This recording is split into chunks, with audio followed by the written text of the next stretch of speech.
최근 미국 의회에서 국민의 생명을 지키는 필수 약품들을 정작 다른 나라에 완전히 의존하고 있다는 충격적인 이야기가 나왔습니다. 의료 문제를 넘어 국가 안보까지 위태롭게 만드는 이 심각한 상황을 지금 바로 보시죠. Welcome, everyone. Today's hearing is critical in addressing our nation's reliance on adversarial countries for essential medications and healthcare products. This dependence not only jeopardizes our national security and patient safety, but also highlights the urgent need to increase domestic and friend-shored manufacturing. Let me be clear. The United States should never be dependent on the Chinese Communist Party for the antibiotics and essential medicines. But that's exactly the dangerous position we are in today. In 2002, the United States manufactured 72% of the pharmaceuticals it consumed. By 2023, that number had dropped to just 37.5%. We didn't just outsource manufacturing, we outsourced the sovereignty and safety of our healthcare system. We saw the impacts of this reliance firsthand during the COVID-19 pandemic. According to a conversation I had with the Administrator for Strategic Preparedness and Response, or ASPR, under the Trump administration, the United States saw a downtick in the amount of PPE and pharmaceuticals coming to our country from China in the fall of 2019. We didn't learn about the COVID until January of 2020. They knew what was going on. They started hoarding this stuff and not sending it to us. China knew there was an unidentified sickness in its own country. They concealed it, and then they withheld medical supplies so the United States was less prepared when COVID-19 hit our shores. As both a pharmacist and a member of Congress, I know how critical these medicines and supplies are, especially for our national security. Under the Biden-Harris administration, over 323 drugs were in shortage during the first quarter of 2024, an all-time high. And cancer patients were often forced to switch treatments, adjust dosage regimens, or in extreme cases, unable to receive their life-saving medications. There were no comprehensive effort to support American manufacturers or reduce our reliance on foreign supply chains. 미국 내에서 직접 만들던 약의 비중이 반토막 났다는 건 생각보다 훨씬 아찔한 상황입니다. 비용을 아끼려고 공장을 해외로 보냈지만 정작 위기가 닥쳤을 때 국민을 지킬 방어선마저 스스로 없애버린 셈이니까요. 이런 긴박한 분위기 속에서 이제는 한 의원의 걱정을 넘어 청문회 전체가 미국의 의약품 공급망이 왜 이렇게 망가졌는지 그 원인을 파헤치기 시작합니다. Now recognizes the chairman of the full committee, Chairman Guthrie, for 5 minutes for an opening statement. Thank you, Chairman Carter and Ranking Member of the GAP for this hearing. I really appreciate all the witnesses for being here today. And during this hearing, we'll be hearing from expert witnesses regarding the current state of our supply chain and opportunities and challenges to strengthen our domestic manufacturing capacities and infrastructure. Efforts to bring back capacity back home to the United States are critical to protecting our national security, as well as ensuring access to safe, secure, and reliable medicines and healthcare products for Americans. Over the years, countries like India and China have continued to grow more influential in research, development, and manufacturing of medical products. Globally, this has led many countries, including the United States, to be reliant on international sources for the production of certain medicines and other health products and supplies. The reasons for this evolution are incredibly complex, involving both workforce and development and manufacturing cost considerations, differing incentive structures, strategic location selections, operational risk, as well as associated regulatory burdens or corresponding flexibility, just to name a few.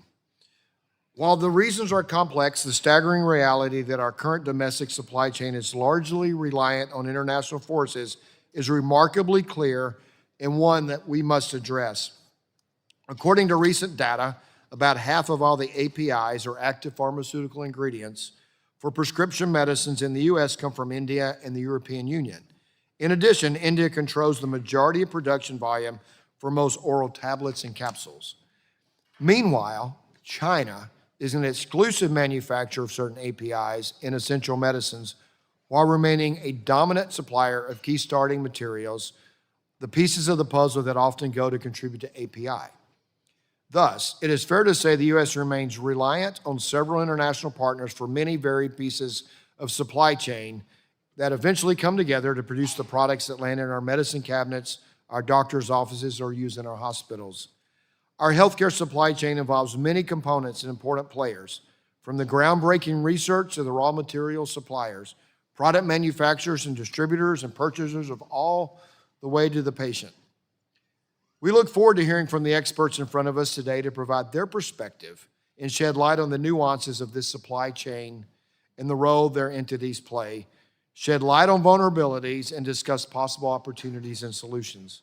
With decreased reliance on China and other nations, we can help to foster a more sustainable, resilient, and predictable healthcare supply chain, bolstering our domestic manufacturing and promoting the safety of our medicines and the security of our country. It is important to remember the national advancements in medicine already being made right here at home. For example, from 2018 to 2022, the biopharmaceutical industry increased capital investments in their facilities, equipment, and infrastructure by more than 72%, more than $126 billion towards U.S. advanced manufacturing.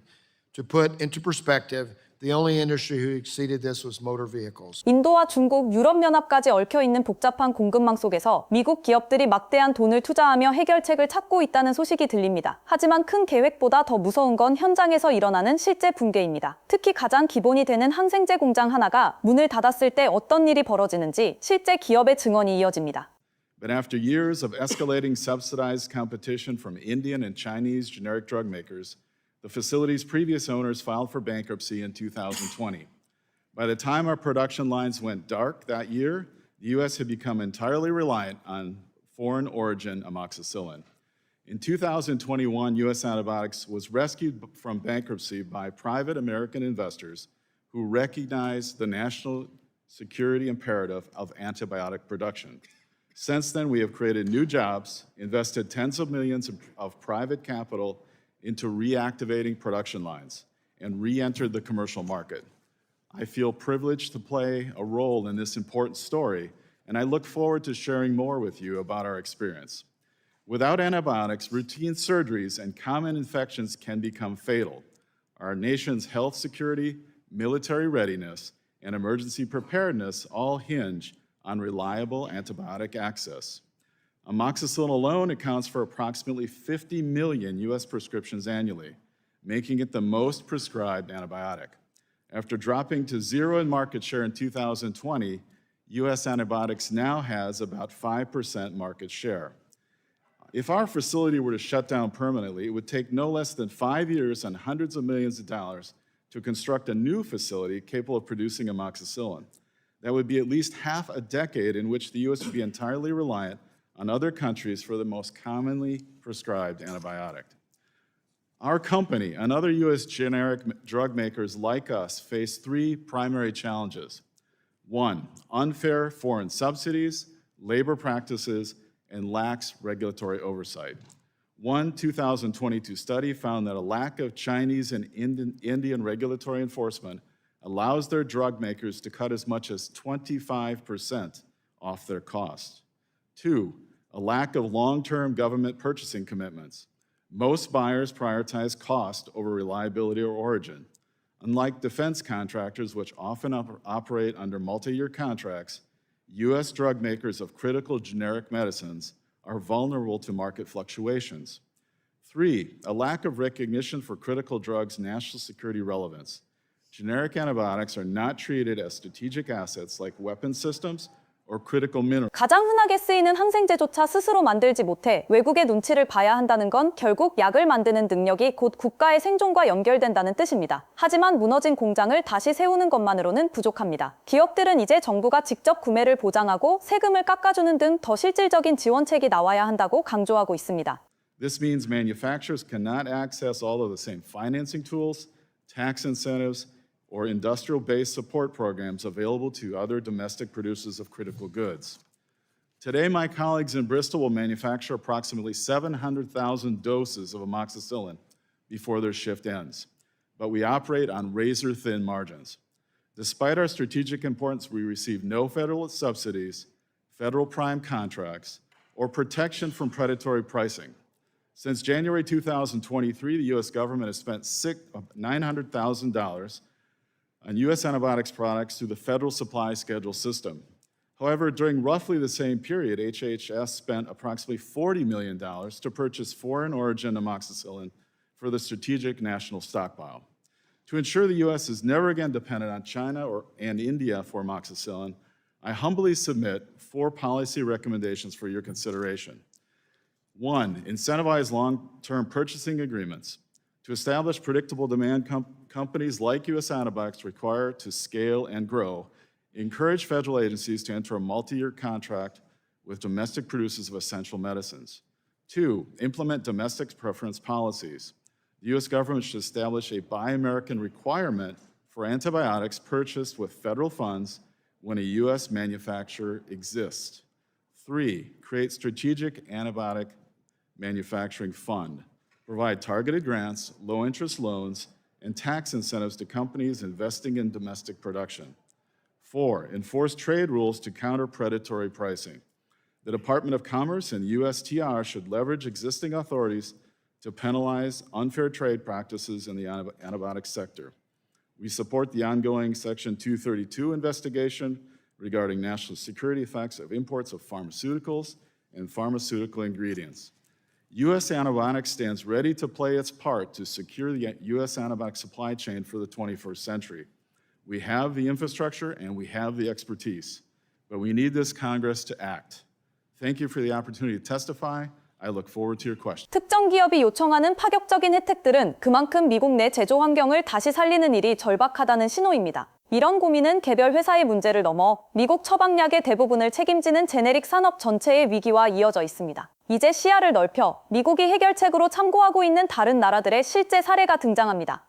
Chairman Carter, Ranking Member DeGette, members of the subcommittee, thank you for inviting me to discuss how we can strengthen domestic pharmaceutical manufacturing and secure our supply chain. My name is John Murphy, President and CEO of the Association for Accessible Medicines. We represent the companies that supply more than 90% of U.S. prescriptions to American patients while accounting for just over 13% of total U.S. drug spending. American families depend on affordable generic and biosimilar medicines.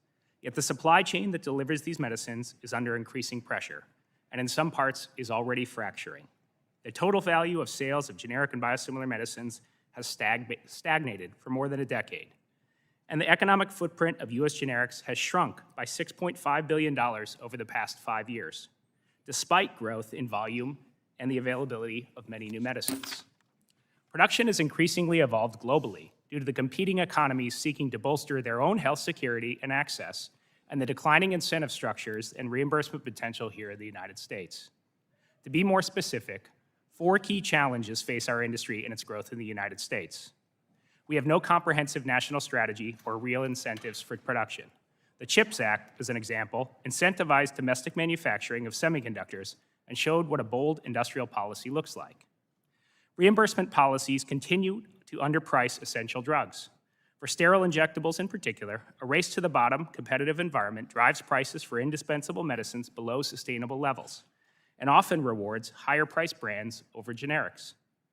We have labor shortages. According to a recent HHS-sponsored report, the U.S. faces a shortage of workers with the requisite expertise to work in our sector, and more than half of specialized manufacturing jobs go unfilled. Slow permitting and regulatory barriers also add. It can take 5 to 7 years to build a new plant and 3 to 5 years to add a single production line. That's the bad news. The good news is that Congress can help. Congress can reverse these trends with commitments built on 9 pragmatic steps. First, we should create guaranteed purchase contracts for essential medicines.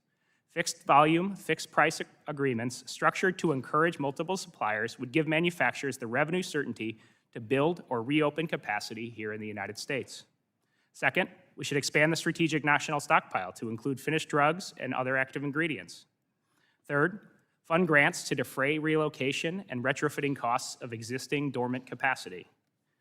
We should provide targeted tax incentives, a 50% credit on capital costs for domestically producing essential medicines, a simplified 20% R&D tax credit, relief for bioequivalence studies and FDA user fees, and wage credits for U.S. production would narrow the cost gap with overseas labor and energy. We should streamline FDA regulatory review of new complex generics and biosimilars. We should look to invest in domestic API capacity.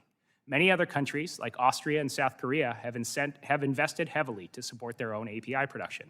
The U.S. can and should pursue similar strategies that cluster suppliers and reduce barriers to scale.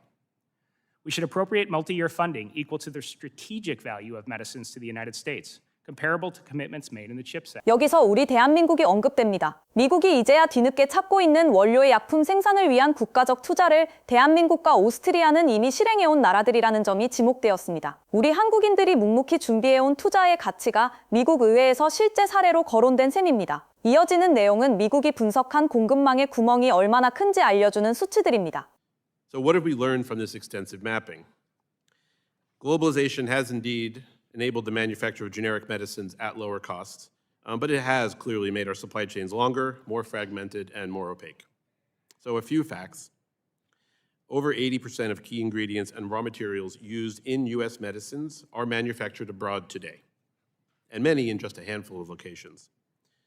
India supplies more than a third of all US prescription drug APIs, but China's API filings have risen 63% just over a 2-year period from 2021 to 2023, now comprising a third of new global filings on a go-forward basis.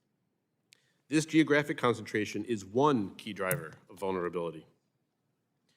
Using our data, USP has identified 100 vulnerable medicines that are both at high risk for disruption and difficult to substitute therapeutically. Pharmacists will understand that one.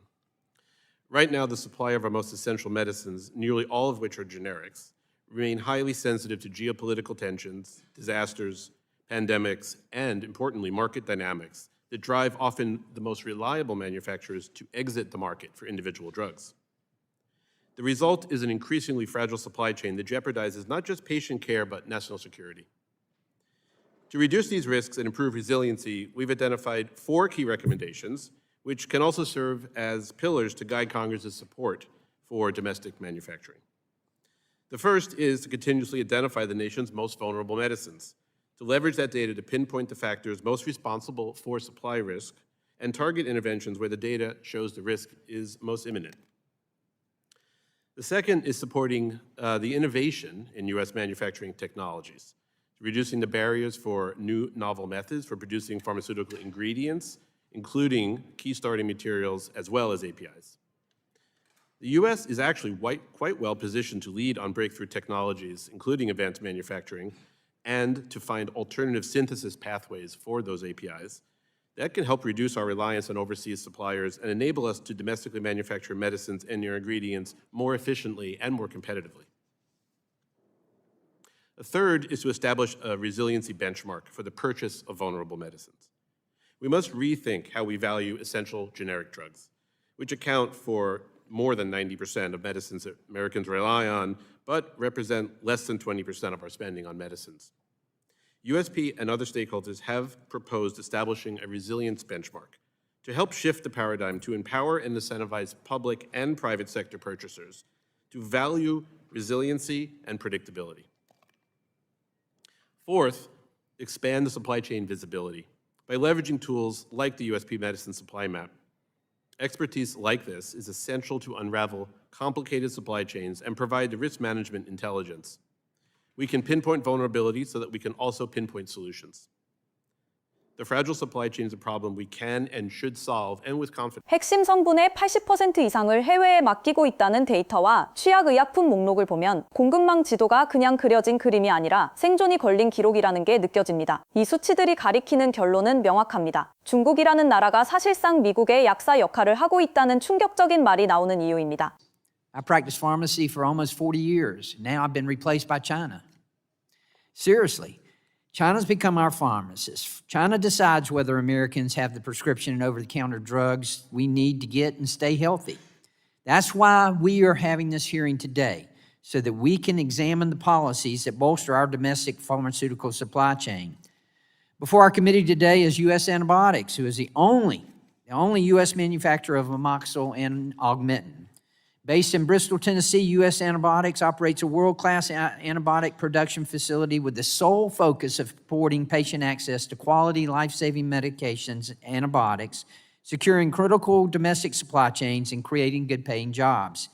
Despite U.S. Antibiotics' critical importance to our supply chain and national security, previous administrations didn't prioritize these American-made products. 중국이 미국의 약사가 됐다는 말은 약의 공급권을 쥔 쪽이 실제 생명줄을 쥐게 된 현실을 꼬집은 것입니다. 이런 불안함은 결국 약을 구하지 못해 고통받는 환자들의 현실로 이어집니다. 하지만 이를 해결해야 할 식품의 약국의 인력과 예산마저 부족하다면 이 상황을 바꾸기는 매우 어렵습니다.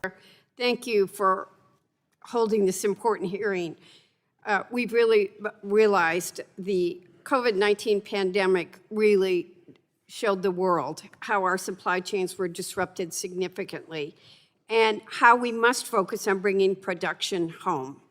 It's a public health safety issue and it's a national security issue, which too many people do not realize.